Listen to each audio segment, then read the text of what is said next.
Good evening, friends. Today, the topic of the lecture is the origin of sin and what compulsive forces within us almost overwhelm us to the point where we might commit actions that we later will be resenting or commit sins for that matter that we'll be repenting for the rest of our lives or even for short durations of time. So first let's try to define sin. Sin is a inevitable, forceful power within us that makes us commit an action either in our thought or in our speech or in our day-to-day activities, which tends to harm another individual creature being and even makes us repent later and leads to the devolution of the soul. Now, what do I mean by devolution of the soul? Now, if you believe the ancient Hindu texts, there is 7 lokas. Bhurlok represents our lok, and above that there's Bhuarlok, Swarglok, Satyalok, all these 7 loks above, and then there's 7 loks below. That is Atal, Vital, Sutal, Talatal, Mahatal, Patal, all those lokas that are below. So they are abodes of higher or lower existence based on your karmic logbook and the activities you do. So sins clearly are activities that are leading to devolution or lower assignment of lokas. And even if you don't believe in reincarnation and these loka assignment, it is something that gives you a heavy heart, resentment, something that all of us would like to curtail in our lives. If we had that force and strong determination that can override this overwhelming force that almost compulsively makes us do something for the surge of dopamine or transient pleasure for most part. So why are sins committed? Obviously, as I said, it can be for pleasure-seeking activities where dopamine is released from the brain. It can also be committed when you are being almost forced by your circumstances. If a person is being blackmailed or there's certain attachments to certain properties, relationships that can make you commit certain activities against your goodwill. So Arjuna in Gita is confronted with the same question, and Arjuna seems to be asking the question that haunts us day and night when he asks Krishna in chapter 3 in his words, At ken prayuktoyam papam charati purusha anichannapi varshane baladev niyojita. So he's saying, why is a human being almost compelled to commit a sin against his own will? So Lord Krishna responds with a very beautiful verse which we will elaborate and discuss the implications of. Lord Krishna says, Kamesh, Krodhesh, Rajogun Samudbhava, Anashino, Mahashano Mahapapma, Vedyanam hi Vairinam. So it means Kam-ish. Kam is desire, Krodh-ish. Krodh is anger. So it starts with desire. And this is a desire that is leading to devolution of the soul. So for the most part, this is a desire manifesting as lust. When it's a desire to create something good, it is manifesting as courage, ambition, positive forces, taking it towards sattvic activities. When it's a desire that's compulsive and that leads to transient pleasure-seeking activities and that leads to a sense of resentment later, then it is mostly related to sexual control, lust, things of that nature. So the whole problem starts with Kam or a lusty desire. The question is, how does Kam come into existence and why is it there? It is believed that lust, which is related to the second chakra above the Muladhara, that is the Swadhisthana chakra, the sacral plexus, that is where you have the desire to seek pleasure. Once your survival needs are met at Muladhara, the lowest chakra, the next chakra is the Swadhisthana, where our needs are met So we are going for things beyond that. So it's pleasure seeking abode.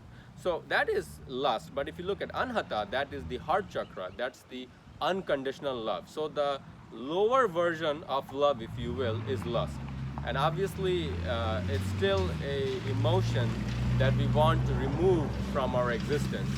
And for that matter, you want to move up from lust into ambition or courage center, into the unconditional love center, and higher, truth center, and illusion free center, and the sahasrara, or the non-attachment center. So basically the idea is to get rid of lust.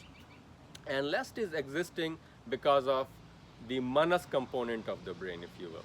So what does that mean? It means there's four compartments of the brain, as we have discussed in the earlier lectures: manas, buddhi, ahankar, chitta.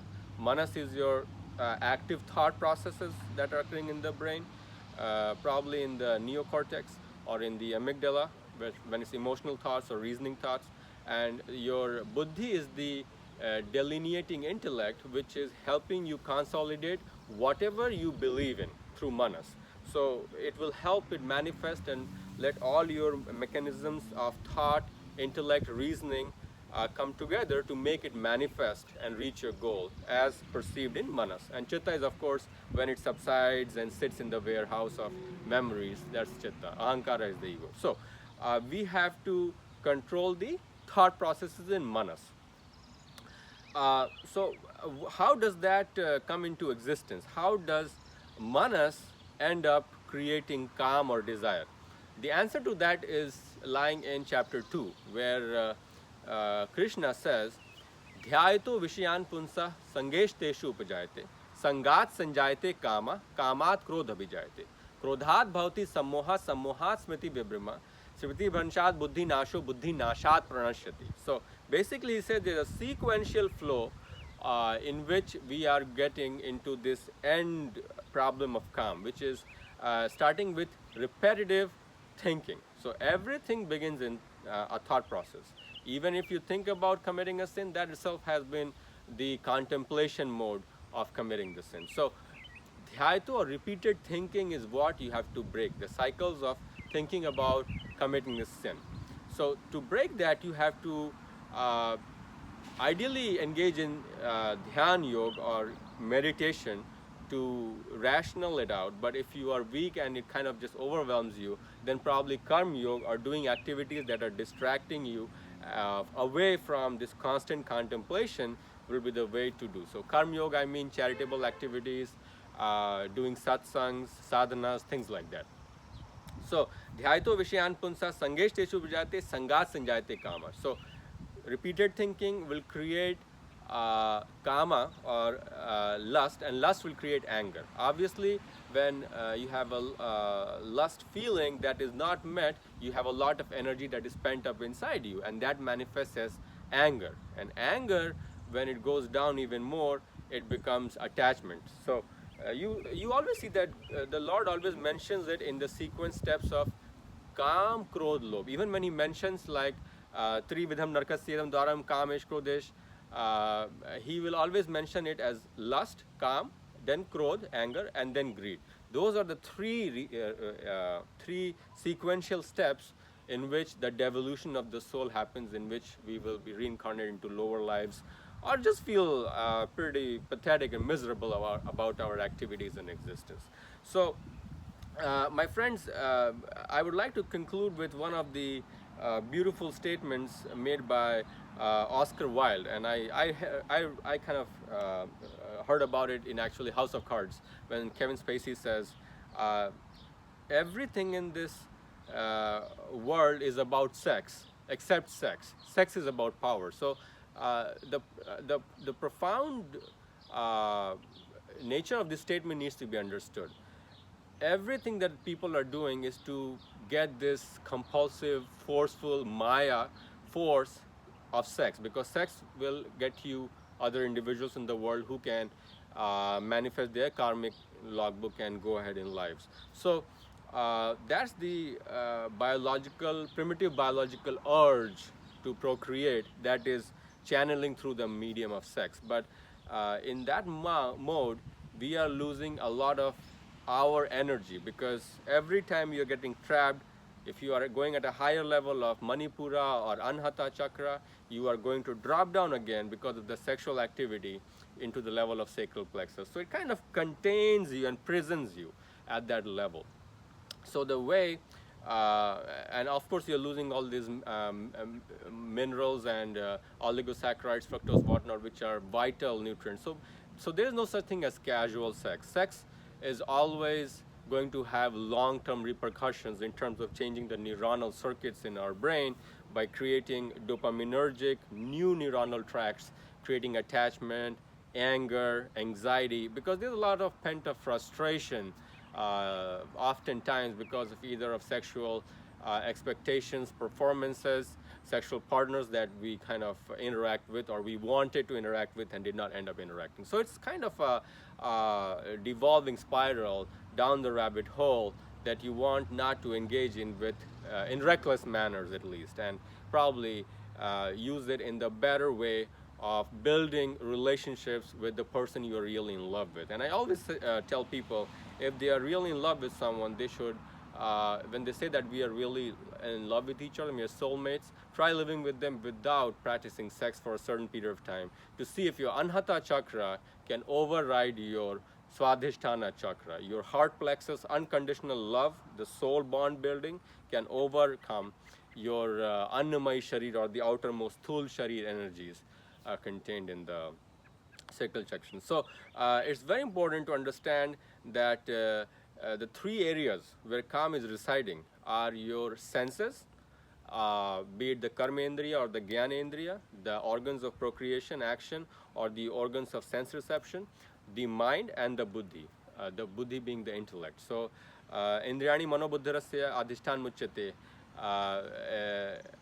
etar vimutesh gyan vavitya dehinam. Those are the three areas, senses, mind, and intellect, where is the breeding ground for desires, and it's hiding and covering the consciousness of the soul. Like he says, dhume navriyate vani ratha darsho malencha yathol binavrito garbhasata tene damavritam. Like a smoke, it is covering the consciousness, the thick crust of calm or desire. So, in short, my friends, the original sin, as explained in Gita, is arising from the desire of controlling other individuals in the mode of lust or sex. And from that, when it is unmet, it becomes anger. When it is met, you want more and more of it, it becomes greed. Either ways, it's a negative energy that makes you frustrated, angry, depressed, and locks you at the Swadhisthana sacral plexus level. It doesn't let your consciousness grow up into the higher levels where you can attain more mindfulness, more contentment, and more happiness and bliss in your life. Thanks a lot for watching the video.